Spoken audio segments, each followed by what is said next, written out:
Oi pessoal, sejam muito bem-vindos. Mais uma vez aqui trouxe essa queridíssima para falar um pouquinho conosco. Ela é Stephanie Viana, ela é pedagoga, mas eu vou deixar que ela se apresente para então entrar com as conversas, tá ok? Stephanie, seja muito bem-vinda. Pode se apresentar. Oi pessoal, tudo bem? Meu nome é Stephanie, sou pedagoga, formada em pedagogia e tenho uma pós em políticas públicas educacionais. Sou mãe também da Laura, que vai completar 4 anos mês que vem. E é isso, hoje eu estou aqui para falarmos um pouco sobre educação e a tecnologia na educação. Bom, então vou começar com as perguntas, certo? Vamos lá. O que é a aprendizagem? Quando a gente fala assim, dificuldade na aprendizagem, a criança não aprende, a criança tem muita facilidade. Mas o que é essa aprendizagem? Na verdade, assim, a aprendizagem é um conjunto de fatores, habilidades, transformações que vão de encontro com o ensino. Precisa de vários fatores para poder acontecer o ensino. E aí, a aprendizagem, ela aborda esses fatores que precisam. Ou seja, não é uma coisa que eu vou lá e compro. Me dá um quilo de aprendizagem, a criança... Porque tem mãe que não tem a paciência, de ensinar, não tem a paciência. E eu falo isso, que as pessoas traumatizam os filhos. E fala que o filho não tem capacidade de aprender, o meu filho deve ter algum distúrbio, quer levar no médico e já chega no médico com o laudo da criança, entendeu? Então, o aprendizagem não é uma coisa que a gente compra, que seu filho vai crescer, vai nascer com isso, ele é um processo, ele tem as etapas. Sim, e por muitos anos estudiosos pensaram na forma de que a criança ela vinha sem nada. Ela crescia e ela não tinha nenhum conhecimento, então eles não aproveitavam o conhecimento que a criança tinha para acontecer a aprendizagem. Eles acreditavam que a criança ela nascia, ela crescia, mas ela não tinha uma bagagem, não usava essa bagagem para poder ensinar, porque cada um tem uma experiência própria. Você tem que usar a experiência própria da criança para poder ensinar ela. Entendi, ou seja, eles não aprendem da mesma forma. Não, cada um é diferente e existem, claro assim, que na escola a professora vai ensinar de uma forma geral todos os alunos, Mas ela tem que também saber a experiência de cada aluno para poder lidar com aquele aluno e as dificuldades que ele tem. Que são a tal das metodologias aí individuais. Senão não vai acontecer a aprendizagem, Certo. Bom, agora a segunda pergunta. Como você vê a sua participação na aprendizagem? Porque ela tem uma filha, gente, a Laurinha, coisa mais linda. Como que é a sua participação na aprendizagem da sua filha? Olha, eu acho que como mãe, já é fundamental, porque nós pais nós temos que trabalhar junto com a escola. Ali é um trabalho de mão dada para poder acontecer da melhor forma possível, Então, como mãe, eu já acho que é algo fundamental e dá para nós usarmos as questões do dia a dia para poder ensinar como mãe. Por exemplo, eu quero ensinar a parte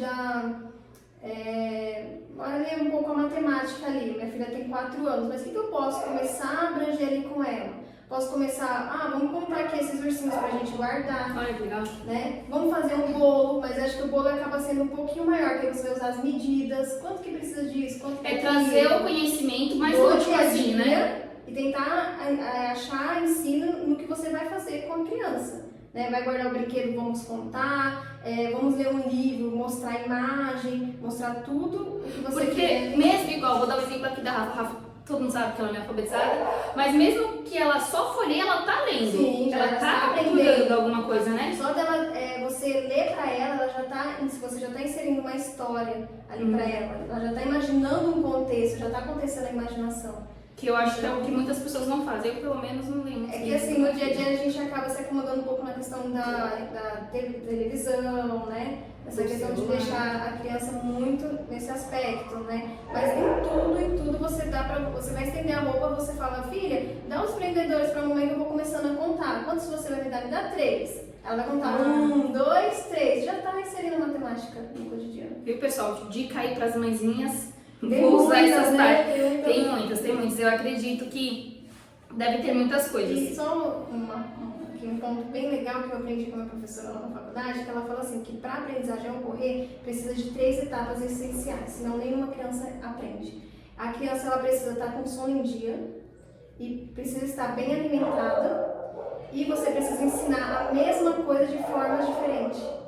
Olha, seriam aí os 3 pilares importantes. Importantíssimo. Se a criança ela tá na escola, premissas, se ela tá em casa, se ela não dormiu bem, ela não vai aprender. Se ela não comeu, ela não vai aprender. Não adianta levar a criança para as necessidades básicas dela têm que estar supridas para que ela tenha condições. E depois você ensinar, eu vou ensinar Você vai ensinar de várias formas diferentes, não vai ficar só lá pondo no papel, não, é no papel, é na pecinha, é no dia a dia, é você mostrar, sabe, assim, é várias formas. Isso a gente tá falando da Stephanie mãe, da Stephanie não professora, né, que seria assim, o ideal de todos. Eu entendo isso, porque como professora eu também às vezes chamo os pais não aparecem, é muito difícil. Porque as pessoas terceirizam, na verdade, a educação. Acredito, a palavra educação traz consigo assim, eu pago o colégio, meu filho vai para a escola. E é o erro maior que existe, porque é uma parceria, você tem que trabalhar junto com a escola. Que nem tem a tarefinha, para aquele momento, que nem, vou dar um exemplo, né? Meu marido estava ensinando ela sobre maior e menor, né? Pesado e leve. O elefante é o quê? Pesado. O passarinho, ele é o quê? Leve. Aí ele só estava explicando assim pra ela, eu falei, amor, mas como que ela vai entender o contexto pesado e leve se tá só no papel? Pega algo pesado, filha, o que é isso aqui? O que tá pesado? Tá pesado. Então, o elefante ele é assim, ele é pesado. E esse aqui? É leve, mamãe, então, o passarinho ele é leve. Entendeu? Então, é contextualizar. Aí ele falou, eu não ia ter pensado nisso, mas eu falo assim, você precisa mostrar pra criança, ela tem que sentir. De diversas formas. Se não só colocar no papel que é leve e pesado, mas mas a gente faz muito isso, eu pelo menos faço bastante. Embora a Rafa seja visual, ela gosta de desenhar muito, então talvez facilite o aprendizado dela. Sim. Porque se eu ficar só contando... Sim, a mesma coisa. Afunda ou não afunda? Faz a experiência. Coloca uma bacia lá, pega um coador, coloca lá, põe, vê se afunda, vê se não afunda, ou tira a peça, coloca a peça de novo. E é divertido, porque mexe com água, né? Sim, daí tá aprendendo, né? Então, assim, eu como mãe e também pedagoga, eu gosto de dar bastante atividade impressa para ela. Eu preparo para meus alunos, já preparo para ela, né? Monto um caderno também. Mas também tem que ter todas as experiências, né? Muito legal. Viu, gente? É sobre aprender fazendo, que é o que eu defendo, que é super importante. Tem que aprender fazendo. Bom, já falando aqui sobre essa questão de tecnologia, qual a sua opinião sobre essa questão de tecnologia para crianças? A tecnologia para criança e no ensino, ela só vai funcionar se ela estiver contextualizada. Senão ela não funciona. Ou vai funcionar de uma forma que não vai ser a proposta, né? Ali para a tecnologia ela é favorável, sim, mas também tem que tomar cuidado aí com os pontos negativos que ela traz pra gente também, né? Ela não pode estar atrapalhando a interação da criança com as outras crianças. Atrapalhando? Atrapalhando a interação, né? Mas ela também pode trazer a interação. Assim. Um trabalho em grupo, uma pesquisa, né? Ela tem que ter também uns limites, né? Tanto o pai quanto os professores têm que saber limitar. O equilíbrio. Porque hoje a gente percebe, assim, por convivência também, que é difícil a gente manter esse equilíbrio, né? Esse limite, Mas você acha que até mesmo os pais, eles estão preparados para isso? Porque eu tiro pela Rafa. As pessoas acham que a minha filha não tem tela, minha filha usa tela, gente, usa. Eu me preocupo muito com o que ela vê, com o que ela faz, porque esse aparelhinho aqui eu uso para muitas coisas. Eu assisto videoaula, eu assisto, mas para nós, talvez isso seja óbvio. Para eles, só ver desenho, mas existe muita coisa legal na internet. Como eu dou aula de tecnologia para criança, eu sempre falo. É a forma como a gente usa a tecnologia para eles, né? Porque ela desenvolve o raciocínio lógico, ela vai desenvolver muitas coisas. Não é só entretenimento. Ela potencializa a criatividade, a curiosidade, a interação. Ela traz muitas coisas boas. Mas é a questão assim, eu como mãe agora, né? Minha filha quer assistir um vídeo na internet. Eu vou colocar um vídeo que ela vai estar passando um exemplo. Alguém fazendo alguma dancinha? Algo que não tem sentido, ou eu vou direcionar ela, então vamos conhecer o alfabeto, põe no alfabeto, os números. Eu gosto de coisa. E aí a gente entra num assunto legal, que eu falei isso no vídeo anterior. Um professor uma vez falou assim que as nossas crianças estão ficando burras, né? Foi a palavra que ele utilizou, porque elas ficam vendo, elas nascem com o celular na mão e ficam vendo aqueles vídeos de musiquinha. E aí a gente entrou numa discussão, porque eu falei pra ele assim, mesmo que seja musiquinha, ela tá aprendendo. Sim, ela pode não estar aprendendo o conteúdo que você julga o ideal, mas, por exemplo, se ela é uma musiquinha de alfabeto, é a nosso favor, né? Se ela tá aprendendo sobre contar ou qualquer coisa assim, eu acho que é válido. Sim, nesse caso sim. Né? Eu falo, nesse caso eu concordo plenamente, mas eu falo assim, um exemplo. Assim, não vou tão especificar, mas às vezes é um vídeo que a pessoa tá só pintando um desenho. vai acrescentar o que na vida ali do seu filho, dele passar meia hora assistindo isso ou 40 minutos assistindo alguém pintando, ao invés dele pintar? Só porque aí é um engano que ele tem suprindo ali de que parece que ele está participando daquilo e ele não está participando. Mas ele acha, é gostoso porque ele acha que ele está participando. É virtual, né? É virtual.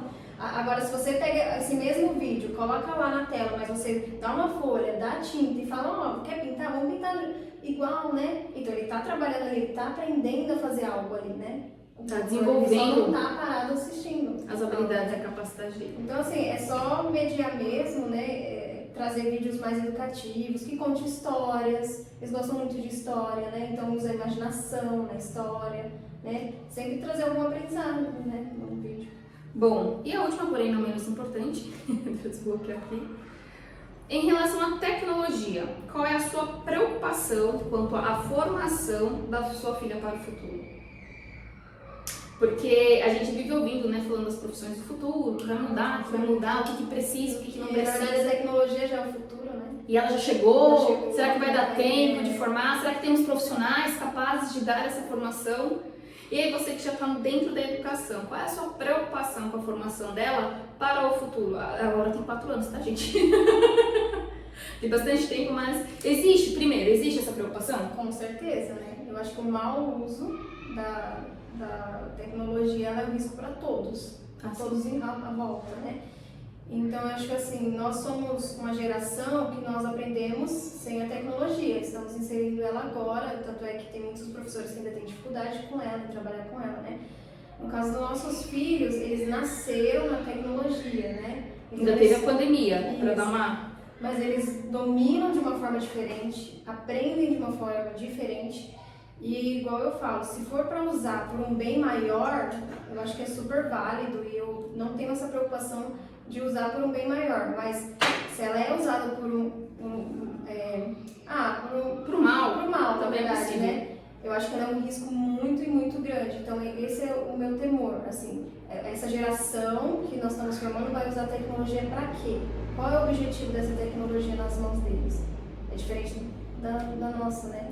Mas você acredita assim, ó, por exemplo, eu entendi o que você falou, concordo com você, que assim como a gente pode usar tudo, a gente pode usar pro bem, a gente pode usar pro mal. É que na verdade eles dominam mais do que nós, então... Parece que faz parte ali do universo, dá medo porque talvez nós não vamos compreender o que eles estão compreendendo, entendeu? Então eles vão muito além e você não compreende. Então... E como é que a gente faz essa formação, então? Como que a gente forma essas pessoas, essas pequenas pessoas? Eu sei que essa é a minha área, eu que tenho que responder, mas a sua visão disso, porque a BNCC, ela trouxe para a sala de aula, cultura maker, cultura mão na massa, aprender fazendo, e às vezes a pessoa ela tem essa ilusão que tecnologia é inteligência artificial e computador, e não é isso, né? Quando eu vou dar as aulas, que a primeira aula a criança faz a metodologia craft, né, que é uma vertente aí, os pais ficam um pouco decepcionados. Porque nada mais é do que uma papelaria personalizada. A gente recorta, a gente cola, porque faz parte do desenvolvimento manual do fazer e aí a gente vai acrescentando. Aí eu explico isso pro pai, mas o pai acha que o filho já vai entrar em linguagem de programação. Quando ele vai para a segunda aula, que a gente vai falar de mecânica, eu faço o experimento com palito de sorvete. Aí é outra frustração. Nossa, mas a minha filha ou meu filho está na aula de tecnologia, mas ele não vê a tecnologia, né? Mas é isso que eu falo. Eu acho que a gente ainda não tem profissionais assim para essas aulas. Sim. Porque nós não aprendemos assim. E é muito difícil você ensinar uma coisa que você não aprendeu. Você tem que se... Claro que hoje, com a minha formação, sou engenheira e tal, pra mim isso é muito fácil. Foi o motivo pelo qual eu falei, eu preciso falar disso para as pessoas e chamar mães com outras visões. Porque a sua visão, por exemplo, já é preocupação. Onde que ela vai usar isso? A minha preocupação já é como que ela vai aprender isso. Percebe? Sim. Mas tá tudo ali. Eu acho que é um mistério para todo mundo. Ah, com certeza, né? Com certeza. E agora eu sei que você fez um TCC aí sobre a pandemia, foi isso? Sim. Eu queria que você comentasse comigo essa alavancada da tecnologia. Da Covid-19, né, o impacto que ela trouxe, né, para a escola, para os professores principalmente, ninguém estava preparado.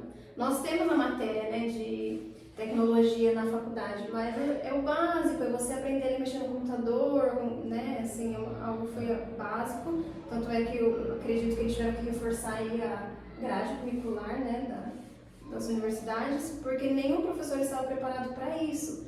Mas nós pensamos hoje, em 2023, como que esse profissional ainda não está preparado para isso? Se a tecnologia já chegou, se o futuro já está aí, né?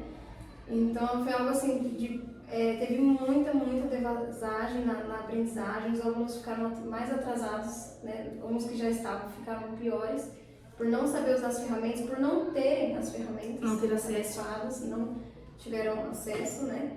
Então, assim, foi algo surreal o que aconteceu na educação por causa da Covid-19 e a falta de informação, principalmente do profissional saber como mediar isso, como fazer para acontecer, porque era uma corrida que os professores, ao mesmo tempo que eles estavam correndo para aprender, eles estavam correndo para ensinar. E aí, como você já ensinar algo que você ainda não está sabendo lidar, você não está dominando, como você vai ensinar? Você vai ensinar o errado ou você não vai conseguir ensinar, né? Não vai ser algo bem feito, concreto, né? Não tem como ser, né? Então, agora, né, eu acredito que está tudo se restaurando, tanto é que eu sou professora de aula particular hoje, por causa disso também, né? Trouxe essa demanda aí de alunos. Ó, gente, se precisar de uma professora particular aqui em Penápolis. Trouxe alunos, assim, que você vê de primeiro aninho, que ainda tem dificuldade com os números, não identificam os números, ou as sílabas, né? Isso no Fundamental 1. Isso no Primeira série. Isso, né? Então, assim, você vê que ficou uma defasagem para todos, para o professor e para o aluno, né? Mas eu acredito que agora, né, assim, a tecnologia estando mais inserida, o professor entendendo mais esse material, né, os alunos, os pais, na verdade eu acredito que os pais poderiam aí também mediar essa tecnologia em casa, para já colocar o aluno assim no caminho assim da aprendizagem em casa, igual nós comentamos, põe o alfabeto, põe a sílaba, põe os números, sabe? Mas eu acho que isso assusta eles também. Do que você fala? Ensinar os pais, assim, porque tem alguns pais, eu conheço, gente, tô falando porque eu conheço pais assim, que são professores, estão na área, mas não conseguem ensinar. Eu sou filha de professor. Não faz milagre. Exatamente, eu sou filha de professor e o verbo transitivo, quando eu fui aprender com meu pai, eu deixei pra lá porque ele não aceitava que eu não entendia o verbo transitivo direto, né? Então é uma coisa bem complicada. E eu vejo hoje, também comentando com mães, que é o motivo pelo qual, né, começou todo esse projeto aqui, que eu falava assim, mas faz pro seu filho, e aí eu recebi uma patada assim, é porque você sabe fazer. Aí eu falei, E aí, gente... Bom, mas de qualquer forma, pessoal, Stephanie, muito obrigada pela sua participação. Espero que vocês tenham gostado, tá ok? Pode comentar, compartilhe conosco também a sua experiência de mãe, de pai, do cuidador, sobre essa experiência que a gente tem com crianças. Eu trouxe aqui mais uma mãezinha para vocês verem que essa preocupação, que às vezes a gente acha que a gente tá sozinha, né? Que é uma preocupação só nossa e você começa a entrar numa paranoia. Nossa, será que eu tô exagerando? Será que eu tô hiper estimulando a minha criança? Mas essa já é a segunda mãezinha que eu trago aqui. E a gente vê que não, independente da área de atuação, claro que geralmente as que são mais autônomas têm essa preocupação um pouco maior, mas independente da área de atuação, essa questão da educação e do aprendizado está presente, muito presente, ok? Muito obrigada então, pessoal, até a próxima, e é isso aí, até mais.